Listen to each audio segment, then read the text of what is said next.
आएदेखि अर्थ मन्त्रालय धाइरहेको छु। रेल चलाउन 1 रुपैयाँ पनि पाएका छैनौं। महाप्रबन्धक झा आतंकित बनाएको भन्दै बालेन विरुद्ध उत्रिए व्यापारी। तोडिएको संरचनाको क्षतिपूर्ति माग्ने। अध्यक्ष श्रेष्ठद्वारा जनताबाट उठाएको 10 अर्ब रुपियाँ फिर्ता गर्न मेयर शाहलाई चुनौती। सद्गुरुको निम्तोमा भारत भ्रमणमा निस्के राजेश हमाल। टकसो छानबिन गर्ने। गम्भीर रोग लागेका बिरामीलाई काठमाडौँ महानगरले मासिक 5,000 उपचार खर्च दिने नक्सा देखाए, डोजर चलाए। मैले के बिराए बालेन। कतारी रङ्गशाला निर्माणमा खटिएका 60 नेपाली निकालिए। 153 थुनामा। निर्माता सङ्घमा अभिनेता विपिन कार्की विरुद्ध उजुरी। दशैंका लागि खाद्यले 6.5 करोडका खसी बोका ल्याउने। मनोज पाण्डेलाई थुनामा पठाउने आदेश उच्चबाट सदर। 22 वर्ष पनि बनेन ताप्लेजुङको बस पार्क। यस्तो जीर्ण अवस्थामा हेर्नुहोस्। अन्तर्राष्ट्रिय बजारमा कच्चा तेलको भाउ फेरि बढ्यो। आफूलाई अब मूल्य नगर्न अध्यक्ष नेपालको चेतावनी। उच्च अदालतद्वारा इमरान खानलाई जरिवाना। चीनको आधा भूभाग घडेरीको चपेटामा। सबैभन्दा खराब रेकर्ड बनाउन सक्ने। सुगुमवासीले जलाए मधेसका मुख्यमन्त्रीको पुतला। जनकपुर तनावग्रस्त। र देशभर डेङ्गु आतंक। 2100 मा डेङ्गु, ललितपुरमा सर्वाधिक लगायत महत्त्वपूर्ण जानकारीहरू आजको भिडियोमा। दर्शकवृन्द नमस्कार। बिहानीको इन्फो खबरमा यहाँलाई स्वागत छ। म गंगा विश्वकर्मा। सदा जस्तै आज पनि देश विदेशका ताजा महत्त्वपूर्ण समाचारको साथमा हामी उपस्थित भइसकेका छौं। यो समाचारलाई अन्तिम समय हेरी आफ्ना मनमा लागेका कुराहरू निर्धक्कसँग कमेन्ट बक्समा लेखेर छाड्नुहोला। साथसाथै दर्शकवृन्द तपाईहरू कुन ठाउँबाट, कुन देशबाट हाम्रो समाचारलाई हेर्दै हुनुहुन्छ कृपया त्यो पनि कमेन्ट गर्नुहोला। र हाम्रो च्यानल इन्फो खबरलाई सब्स्क्राइब गर्नुभएको छैन भने सत्य तथ्य पूरा जानकारीका लागि सब्स्क्राइब गरी आइकनलाई पनि क्लिक गरिदिनु होला। अब लागौं समाचारतर्फ। सुरुवातमा प्रसङ्ग बालेन विरुद्ध व्यापारीको। निजी क्षेत्रका व्यवसायीहरूको छाता संगठन उद्योग वाणिज्य महासंघ काठमाडौँ महानगरपालिकाका मेयर बालेन शाह विरुद्ध उत्रिएको छ। काठमाडौँ महानगरभित्र नक्सा पास बिना नै बनाइएका अवैध संरचना मेयर शाहले धमाधम डोजर चलाउन थालेपछि निजी क्षेत्र उनी विरुद्ध उत्रिएको हो। नक्सा पास गर्दा अन्डरग्राउन्ड पार्किङका लागि बनाइएका संरचनामा पनि पसल खोलेपछि महानगरले कारबाही थालेको हो। यस्ता व्यवसायीहरूको छाता संगठन उद्योग वाणिज्य संघको आकस्मिक बैठकले बालेनको कदमको विरोध गर्ने निर्णय लिएको हो। बिहिबार बसेको उद्योग वाणिज्य संघ काठमाडौँको आकस्मिक बैठकले तोडिएको संरचनाको काठमाडौँ महानगरले क्षतिपूर्ति दिनुपर्ने निर्णय गरेको छ। संघका अध्यक्ष दिनेश श्रेष्ठका अनुसार राज्यलाई करोडौं कर तिरिरहेका व्यवसायीहरूलाई यसरी आतंकित बनाइनु गलत हो। निजी क्षेत्रले यस बारेमा मेयर शाहसँग छलफल पनि गर्ने भएका छन्। उनीहरूले महानगरले निकालेको 35 दिने सूचनाबारे आफूलाई थाहा नहुँदा समस्या भएको पनि गुनासो गरेका छन्। नेपाल रेलवे कम्पनीका महाप्रबन्धक निरञ्जन कुमार झाले रेल चलाउनका लागि अर्थ मन्त्रालयले असहयोग गरेको गुनासो गर्नुभएको छ। महाप्रबन्धक झाले मन्त्री परिषदले भारतीय KRCL कम्पनीसँगको सम्झौतामा लाग्ने रकम अर्थ मन्त्रालयले दिने निर्णय गरे पनि मन्त्रालयले सम्झौता अनुसारको रकम नदिएको गुनासो गर्नुभएको हो। बिहिबार न्युज एजेन्सी नेपालसँग कुराकानी गर्दै उहाँले 2077 साल फागुन 4 गते मन्त्री परिषदले गरेको निर्णयमा रकम दिनलाई मन्त्रालयले व्यवस्था गरेको बताउनुभयो। महाप्रबन्धक शाहले कम्पनीमा महाप्रबन्धक भएको 1 वर्ष पुग्न लाग्दा समेत रेल सञ्चालनका लागि मन्त्रालयले रकम नदिएको बताउनुभयो। उहाँले मन्त्रालयले पूर्व महाप्रबन्धकलाई पैसा दिने तर आफू आएपछि पूर्वाग्रह राखेर रकम निकास नगरेको आरोप लगाउनुभयो। उहाँले भन्नुभयो रेल सञ्चालनका लागि बजेट व्यवस्थापनको समस्या मुख्य कुरा हो। 2077 साल फागुन 4 गते मन्त्री परिषदले भारतीय KRCL कम्पनीसँग सम्झौता गर्न लाग्ने सबै रकम अर्थ मन्त्रालयले निकासी दिने भनेको थियो। ताप्लेजुङमा निर्माण सुरु भएको 22 वर्षसम्म पनि बस पार्क बन्न सकिरहेको छैन। 2056 सालमा फुङलिङ नगरपालिकाको वडा नम्बर 4 र 5 मा पर्ने ठूलो गाउँमा बन्दै गरेको बस पार्क निर्माणका लागि अहिलेसम्म झण्डै 4 करोड रुपैयाँ खर्च भइसक्दा पनि अहिलेसम्म बनिसक्छ भन्ने टुङ्गो छैन। बस पार्क निर्माणको काम अलपत्र हुँदा सडकका किनारमा पार्किङ गर्ने गरिएका छन्। विभिन्न विवादका कारण निर्माणको कार्य अलपत्र बनेको फुङलिङ नगरपालिका प्रवक्ता मोहन नेउपाने बताउँछन्। नगरपालिकाकी उपमेयर भीमा देवी ओझाले आफूले पहिलेदेखि नै यहाँ बस पार्क बनाउन उपयुक्त नहुने बताउँदै आए पनि अहिले धेरै लगानी भइसकेको बताइन्। भारतीय आध्यात्मिक सेलिब्रेटी सद्गुरुको निम्तोमा अभिनेता राजेश हमाल बिहिबार बेङ्गलोरतर्फ प्रस्थान गरेका छन्। हमालसँगै गायक रवि ओर र VYF का सञ्चालक दशरथ सुनार समेत रहेका छन्। हमालले तमिलनाडु स्थित कोइम्बतुर पुगेर योग तथा आध्यात्मिक व्यक्तित्व समेत रहेका सद्गुरुसँग एक टक सो छायाङ्कन गर्नेछन्। यो प्रतिष्ठित टक सो उनको आश्रममा हुनेछ। शनिबार सुटिङ हुने उक्त टक सोमा हमाल र सद्गुरु बीच नेपाल र भारत बीचको मित्रता, संस्कृति र आध्यात्म लगायतको विषयमा कुराकानी हुनेछ। VYF टक सो यो सँगै वैश्विक सेलिब्रिटीसँग कन्भर्सेसन पनि थालनी गर्दैछ। धेरै अघिदेखि हमाल र सद्गुरु बीच संवादका लागि पहल भएको थियो। सद्गुरुको औपचारिक निम्तो आएपछि हमाल त्यसतर्फ लागेका हुन्। त्यसैबीच सद्गुरुले भदौ 17 गते नेपालमा प्रवचन समेत दिने भएका छन्। उक्त प्रवचनलाई नेपाल नेटवर्क टेलिभिजनले प्रत्यक्ष प्रसारण गर्ने बिहिबारे सम्झौता समेत भएको छ। काठमाडौँ महानगरले गम्भीर रोग लागेका बिरामीलाई मासिक 5,000 उपचार खर्च दिने निर्णय गरेको छ। मृगौला क्यान्सर, मेरुदण्ड पक्षघात भएका बिरामीलाई उपचार खर्च उपलब्ध गराउने महानगरले बताएको हो। महानगरले बिहिबार सूचना जारी गर्दै मृगौला प्रत्यारोपण गरेका, डायलिसिस गराइरहेका क्यान्सर रोगी र मेरुदण्ड पक्षघात भएका बिरामीलाई औषधि उपचार खर्च बापत उपलब्ध गराइने बताएको हो। महानगरले तोकिएका बिरामीलाई निवेदन दिन सूचना मार्फत आग्रह गरेको छ। महानगरको 31 साउनको निर्णय अनुसार बिरामीको विवरण माग गरिएको हो। महानगरमा स्थायी बसोबास गरिरहेका र राज्यबाट अन्य कुनै पनि सेवा सुविधा तथा सामाजिक सुरक्षा भत्ता नलिएका बिरामीलाई बिरामीको विवरण कागजात सहित आफ्नो वडा कार्यालयमा निवेदन दिन पनि भनिएको छ। अन्तर्राष्ट्रिय बजारमा कच्चा तेलको भाउ फेरि बढेको छ। पछिल्ला केही दिनदेखि निरन्तर उकालो लागेको ब्रेन्ट र मुर्वान कच्चा तेलको मूल्य प्रति ब्यारेल $100 नाघेको हो। बिहिबार 12:30 बजे ब्रेन्ट र मुर्वान कच्चा तेलको भाउ प्रति ब्यारेल $101.5 पुगेको हो। 2 साता अघि यी तेल प्रति ब्यारेल $93 हाराहारीमा कारोबार भएको थियो। त्यस्तै 2 साता अघि $88 सम्म झरेको WTI तेलको मूल्य बिहिबार 12:30 बजे 95.1 कायम भएको छ। तेलको मूल्य पुनः उकालो लागेसँगै 2022 को अन्त्यसम्म $110 भन्दा माथि रहन सक्ने अनुमान गर्न थालिएको छ। अन्तर्राष्ट्रिय बजारमा कच्चा तेलको मूल्य बढेपछि अब नेपाल आयल निगमलाई पनि भारतबाट इन्धनको मूल्य बढेर आउनेछ। खाद्य व्यवस्था तथा व्यापार कम्पनी लिमिटेडले यस वर्ष दशैंका लागि करिब 3,000 खसी बोका र च्याङ्ग्रा ल्याउने भएको छ।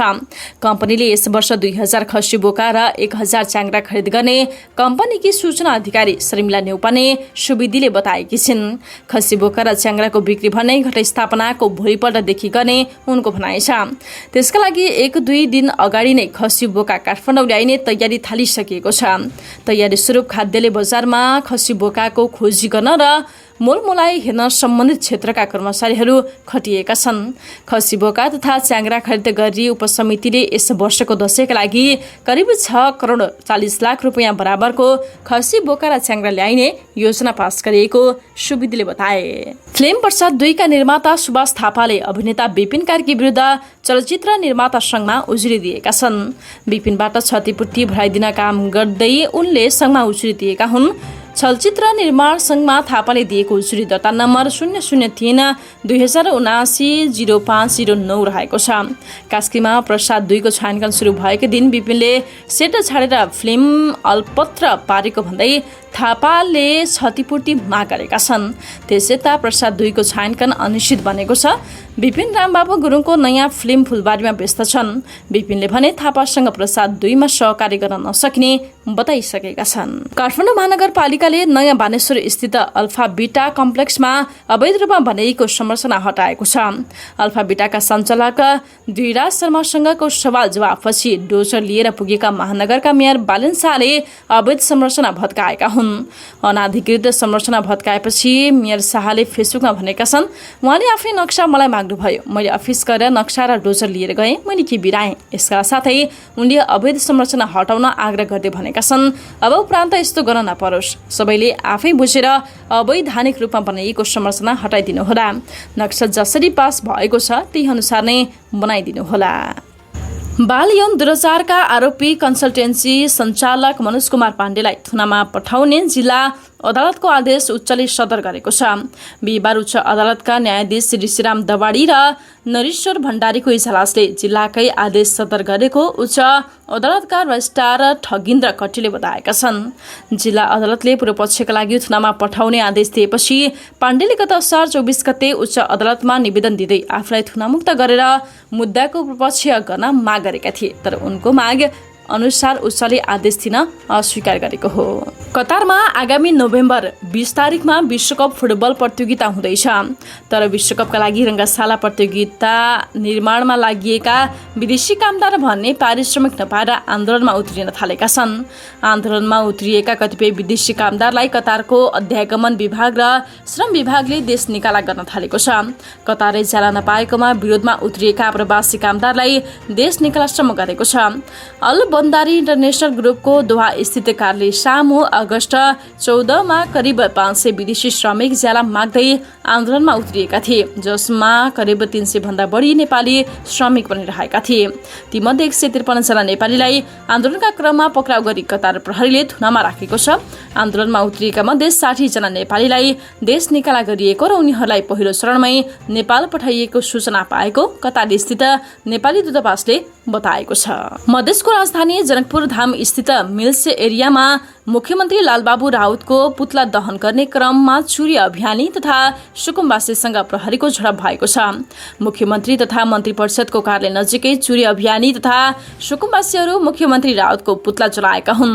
पुतला जलाउनमा प्रहरीले अवरोध गर्दा झडप भएको बताइएको छ। पुतला दहन कार्यक्रममा ठूलो संख्यामा दलित तथा सुकुम्बासी महिलाहरू सहभागी भएका थिए। उनीहरू मुख्यमन्त्री तथा मन्त्री परिषदको कार्यालयमा तालाबन्दीको प्रयास समेत गरेका थिए। सो क्रममा सयौं महिला र पुरुषलाई प्रहरीले नियन्त्रणमा लिएको छ। मुख्यमन्त्रीको पुतला दहन तथा मुख्यमन्त्री तथा मन्त्री परिषदको कार्यालयमा तालाबन्दी गर्ने जस्ता विरोधीको कार्यक्रम चुरे तथा वन जंगल संरक्षण अभियानले राखेको थियो। काठमाडौँ उद्योग वाणिज्य संघले काठमाडौँ महानगरपालिकाका मेयर बालेन शाहले अधिकारको दुरुपयोग गरेको आरोप लगाएको छ। काठमाडौँ महानगरपालिकाले अवैध संरचना हटाउने नाममा साना व्यवसायीहरूको रोजीरोटी खोसेको भन्दै महासंघले महानगरको अभियानप्रति आपत्ति जनाएको हो। संघका अध्यक्ष दिनेश श्रेष्ठले व्यवसायीहरूले घर भाडा र घरबेटीसँग व्यवसाय सम्झौता गरेर कर तिरेर करोडौं लगानी गरेका व्यवसायीमाथिको धरकपड तत्काल बन्द गर्न मेयर शाहलाई आग्रह गर्नुभयो। उहाँले बिहिबार सञ्चारकर्मीसँगको कुराकानीमा महानगरको मेयरलाई अधिकार छ भन्दैमा प्रहरी डोजर अघि पछाडि लाएर अधिकारीको दुरुपयोग गर्न नहुने बताउनु भएको छ। मिस ग्रान्ड नेपाल 2022 को 10औं संस्करण पनि हुने भएको छ। बिहिबार काठमाडौँमा पत्रकार सम्मेलन गरी आयोजकले 10औं संस्करण हुने बताएको हो। सन् 2013 देखि हुँदै आएको प्रतियोगिता यो 10औं संस्करण हो। यसपटक भने कस्मो इभेन्ट्स र बोली क्लब ग्रुपको संयुक्त आयोजनामा प्रतियोगिता हुन लागेको हो। यसपटकको मिस ग्रान्ड नेपाल हिंसा र युद्ध रोकौं भन्ने मूल नारासहित सञ्चालन हुँदैछ। सहभागी हुन चाहनेले भदौ 11 गतेबाट अडिसन दिनुपर्नेछ। 13 गते छनौट हुने आयोजकले बताएको छ। 14 गते ओरिएन्टेसन गराइने र भदौ 25 गते काठमाडौँ स्थित एक होटलमा ग्रान्ड फिनाले हुने बताइएको छ। तिब्बत पठारका केही भागसहित चीनको विशाल भूभागको आधा भाग खडेरीको चपेटामा रहेको छ। विश्वको दोस्रो ठूलो अर्थतन्त्र रेकर्ड गर्मी, अचानक गर्बाडी र खडेरीले प्रभावित हुँदै गएको छ। जलवायु परिवर्तनका कारण खडेरी झन तीव्र हुँदै गएको वैज्ञानिकहरूले बताएका छन्। 60 वर्षपछि सबैभन्दा लामो लगातार उच्च तापमान अवधि रेकर्ड भएको कृषि मन्त्रालयले यसै हप्ता बताएको छ। दक्षिणी चीनले 60 वर्षभन्दा बढी पहिलेदेखि नै तापमान रेकर्ड गर्दै आएको छ। गर्मीको लहरको तीव्रता, दायरा र अवधिले यसलाई विश्वव्यापी इतिहासमा सबैभन्दा खराब रेकर्ड बनाउन सक्ने विज्ञहरू बताउँछन्। काठमाडौँ उपत्यकामा डेङ्गु ज्वरोको संक्रमण तीव्र गतिमा फैलिएको पाइएको छ। टेकु स्थित शुक्रराज ट्रपिकल तथा सरुवा रोग अस्पतालको ओपीडीमा हाल दैनिक 150 जनासम्म ज्वरोका बिरामी आउने गर्दछन्।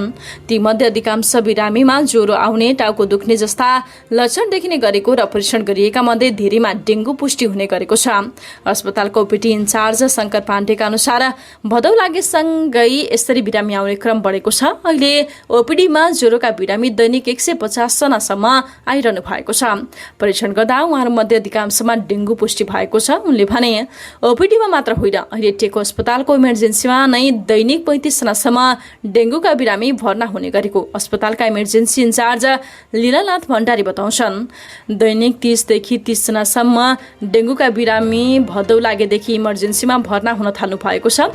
यही तरिकाले गए अझै केही समय डेङ्गुका बिरामी बढ्ने देखिएको छ, भण्डारीले भने। पाकिस्तानका पूर्व प्रधानमन्त्री इमरान खानलाई पाकिस्तानको उच्च अदालतले 1 लाख पाकिस्तानी रुपैयाँ जरिवाना सहित आगामी सेप्टेम्बर 1 मा हाजिर हुन आदेश दिएको छ। इस्लामाबाद स्थित आतंकवाद विरोधी अदालतमा उपस्थित हुनुभएका खानलाई पाकिस्तानी उच्च अदालतका न्यायाधीश राजा जवाद आबसले 1 लाख सहित सेप्टेम्बर 1 मा हाजिर हुन आदेश दिएका हुन्। अदालत जानु अघि खानका कानुन व्यवसायीहरूले खानमाथि प्रहरीले बदला लिएको भन्दै अर्को मुद्दा दायर गरेका थिए। गत 22 अगस्तमा न्यायाधीशलाई धम्काएको आरोपमा अदालतले 3 दिनको जमानत दिँदै 25 अगस्तमा उपस्थित हुन आदेश दिएको थियो। खान अदालतमा उपस्थित हुँदा समर्थकहरूले सरकार विरुद्ध नारा लगाउनका साथै खानको समर्थनमा नाराबाजी गरेका थिए। र नेकपा एकीकृत समाजवादीका अध्यक्ष माधव कुमार नेपालले आफूलाई अवमूल्यन नगर्न चेतावनी दिएका छन्। बिहिबार पार्टी स्थापना दिवसको अवसरमा आयोजित कार्यक्रममा बोल्दै अध्यक्ष नेपालले आफ्नो दललाई अवमूल्यन गर्न खोजे मुखदर्शक भएर नबस्ने र जनतामा जाने बताएका छन्।